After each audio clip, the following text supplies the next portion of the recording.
What is up, guys? So first thing that I did on this new Wagoneer is headlights. These factory ones, leave much to be desired when it comes to seeing. So super cheap, easy update on this.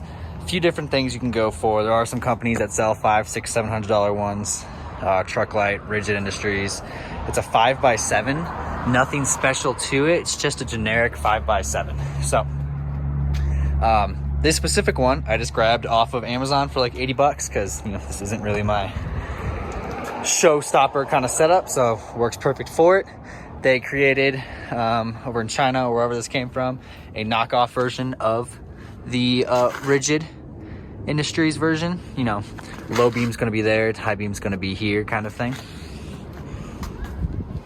So first thing you want to do for it, and it only took me like 30 seconds to do that one, so just because I have it kind of halfway through done, I want to show you the difference between the two. You're just going to have 4 screws, so 2 up top right there, and then 2 on bottom right here. They're going to come out. You can keep the grill on and everything if you have the square setup. It is going to just kind of pull out. You're going to take off the little fascia outer ring here. That's going to come out. The headlight's going to fall. You're going to disconnect the headlight. This is what it looks like behind. This is an H4. This specific stuff did come with an H4 and then to a loosely kind of prong adapter as well, but you won't be needing it for this setup, as this one will plug right in. Behind your headlight, you will have a little harness that looks like this. Realistically, it just plugs right into the back of your headlight like that. That's literally all it is. So what you're going to do is you're going to pull out your old headlight, disconnect that wire right there, put your new one, plug it in just as it was. You can't really mess it up. Plug it into place, put the new headlight back in its spot, put the shroud back on, put your screws back on, and that is literally it.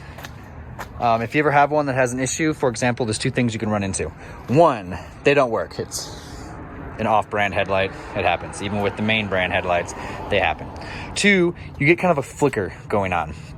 If you get a flicker, which you shouldn't have with these issues with these older styles, but if you do, all you have to do is purchase the anti-flicker harness. They sell them on like Amazon and eBay and stuff like that, and it's super easy. You won't be able to see much of a difference because it is daylight,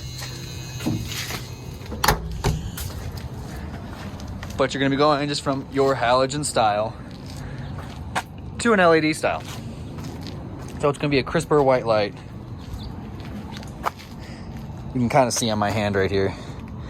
It's a crisper white light versus over here, it's more of that halogen style yellow. But yeah, guys, that is literally it. It took me 30 seconds to do that side. Should take you 30 seconds to do the other side. If you have any questions, comment them down below. All right, see you next video.